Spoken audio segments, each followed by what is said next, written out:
మరాఠీ నటి గిరిజ ఓక్ ఇటీవల ఒక ఇంటర్వ్యూ క్లిప్తో సోషల్ మీడియాలో భారీ పాపులారిటీ సంపాదించింది.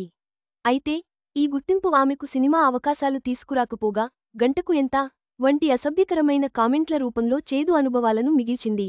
ఈ పరిణామాలపై ఆమె తన ఆవేదన వ్యక్తం చేసింది. సడన్గా బోలెడంత పాపులారిటీ వస్తే ఏ సెలబ్రిటీ సంతోషపడడు? మరాఠీ నటి గిరిజ ఓక్ కూడా అంతే. ఓ ఇంటర్వ్యూ క్లిప్స్ వల్ల సడన్గా సోషల్ మీడియా సెన్సేషన్ అయింది. లేటు వయసులో ట్రెండ్ అయింది. తన ఫాలోవర్లు అమాంతం పెరిగారు. ఇండస్ట్రీలో అడుగుపెట్టిన 20 ఏండ్ల తర్వాత ఈ రేంజ్ పాపులారిటీ చూసి గిరిజ సైతం షాకైపోయింది. ఏ మార్పూ లేదు, ఇదే మంచి తరుణంగా భావించి కెరీర్ను మరింత ముందుకు తీసుకువెళ్లాలనుకుంది. కానీ రియాలిటీలో అదేమీ జరగడం లేదు. పేరొచ్చింది కానీ అవకాశాలైతే రావడం లేదంటోంది. తాజాగా దలాలంతాప్కు ఇచ్చిన ఇంటర్వ్యూలో ఆమె మాట్లాడుతూ, నా జీవితంలో ఏమైనా మార్పు వచ్చిందా అంటే లేదనే చెప్తాను. నాకేమీ ఎక్స్ట్రా సినిమా ఆఫర్లు రావడం లేదు. పైగా నెగెటివ్ కామెంట్లు కూడా చాలా వస్తున్నాయి. గంటకు ఎంత, నా రేటెంత అని అడుగుతున్నారు. నాతో గంటసేపు గడపాలంటే ఎంత తీసుకుంటానని ప్రశ్నిస్తున్నారు.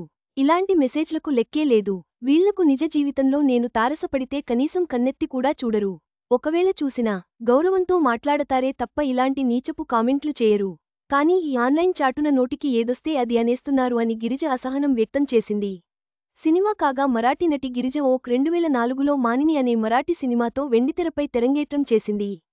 Taare Zameen Par, Shor in the city, cycle kill, Kaala, Jawan, the vaccine war, inspector Zende వంటి హిందీ సినిమాల్లో నటించింది. హిందీతో పాటు మరాఠీ, కన్నడ భాషల్లోనూ యాక్ట్ చేసింది. అనూహ్యంగా వచ్చిన పాపులారిటీ నటి గిరిజ ఓక్కు సినీ కెరీర్లో ఎలాంటి ప్రయోజనం చేకూర్చలేదని, పైగా అసభ్యకరమైన కామెంట్ల బాధను తెచ్చిపెట్టిందని ఈ వార్త స్పష్టం చేస్తోంది. ఆన్లైన్ వేధింపులకు ఇదొక ఉదాహరణ. ఈ వీడియో మీకు నచ్చినట్లయితే లైక్ చేయండి. మీ స్నేహితులకు షేర్ చేయండి. మా ఆంధ్రవిలాస్ ఛానల్ను సబ్స్క్రైబ్ చేసుకోండి. పక్కనే ఉన్న గంట గుర్తుపై క్లిక్ చేయడం మర్చిపోవద్దు.